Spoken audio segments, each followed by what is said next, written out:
तीन को लेके आगे जा रही हैं, अगर शेल मारे जाते हैं तो क्या करेंगे उसके बाद? पहले भी यही किया था जी, जब बहुत ज़्यादा शेलिंग होती है हम थोड़ा पीछे साइड पर आके, क्योंकि खवातीन हर उम्र की आप देख लीजिएगा, हमारे साथ बुजुर्ग भी हैं, हमारे साथ यंग बच्चियाँ भी हैं, हमारे साथ खवातीन मिडिल एज की भी हैं, कुछ बीमार भी हैं, लेकिन वो अपने जज्बे के लिए आई हुई हैं। अभी आप लोग आगे मजीद बढ़ रहे हैं, आगे कंटेनर्स भी है, पुलिस की भारी नफरी भी मौजूद है, तो अगला लाहेमल क्या है, स्ट्रेटजी क्या है? गंडापुर साहब तो अभी बहुत पीछे हैं, आप लोग कम नहीं पड़ जाएंगे?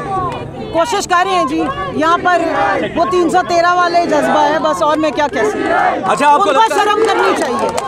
आपको लगता है कि हुकूमत आपके सामने घुटने टेकने पर मजबूर हो जाएगी? हुकूमत जाली है, कठपुतली हुकूमत है, जालिम सफाक और फस्तायत भरी हुकूमत है, क्योंकि डरे हुए हैं, इनकी कापे टांग रही हैं। गंडापुर साहब भी आ रहे हैं, कोई आप लोगों का धरने वरने का प्लान है आगे? जब तक हमारे मुतालबात पूरे नहीं होंगे तो हम तो डटे रहे। क्या मुतालबा है, जो मेन मुतालबात है, जरा बताइए। सुप्रीम कोर्ट पे जो ये अटैक किए जा रहे हैं, चीफ इंजस्टिस को एक्सटेंशन दिलवाने के लिए जो गलत तरीका इस्तेमाल किया जा रहा है, पूरे मुल्क के ऊपर से अदालतों का निजाम उठाने की साजिश की जा रही है। कुछ खवातीन भी आप लोगों ने उनको गाड़ी में बिठा के भेजा है, तो वो क्या मसला था, उनको इंजरीज आई है, बताइए। जी हाँ, उनकी बहुत ज्यादा शेलिंग की वजह से तबीयत खराब हुई है, बहुत सारी खवातीन की।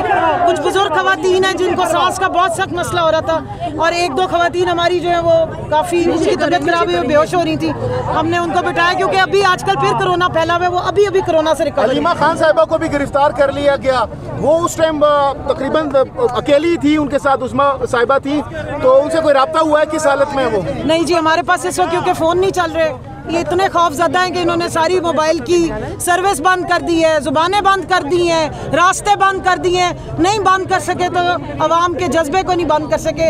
अलीमा आपा की ज़ुबान से इन्हें खौफ आता है ना, क्योंकि वो सच बोलती हैं, वो सच इनके कानों में जाके लगता है, इनके दिलों को लगता है, फिर इनकी कांपे टांगती है, इसलिए उन्हें गिरफ्तार किया। हम मज़ामत करते हैं इस गिरफ्तारी की। रात इधर गुजारने का प्लान है, अभी तकरीबन 10 होने वाले हैं। आप एक रात की बात कर रहे हैं, हम तो कई रातों के जागे हुए भी हैं, और जज्बा इतना है कि जितनी देर मर्जी हम बैठे रहे। तो इंतजाम यही की चौक है, 126 दिन का भी हमारा ही यहाँ का रिकॉर्ड है। अच्छा, यहाँ पे तो सब कुछ बंद है, खाना पीना भी नहीं मिल रहा, तो क्या करेंगे? खाने पीने के लिए क्या करेंगे, इंतजाम क्या है?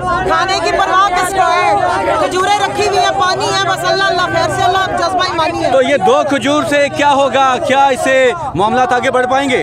देखेंगे जी, जहाँ तक बढ़ेंगे फिर ये रात की तरह मर्द रहनुमा की तरह आप लोगों के किधर नजर नहीं आ रहे? इधर ही कहीं होंगे, सुबह से सारे ही निकले हुए हैं, सब इधर ही मौजूद है, बारी बारी आते हैं, सामने आते हैं, इकट्ठे होते हैं, फिर ये शेलिंग करते हैं, फिर थोड़ी देर के लिए सांस ठीक करने जाते हैं आसपास, फिर आ जाते हैं, सब इधर ही है। खान की पुकार है तो सारी आवाम बाहर है।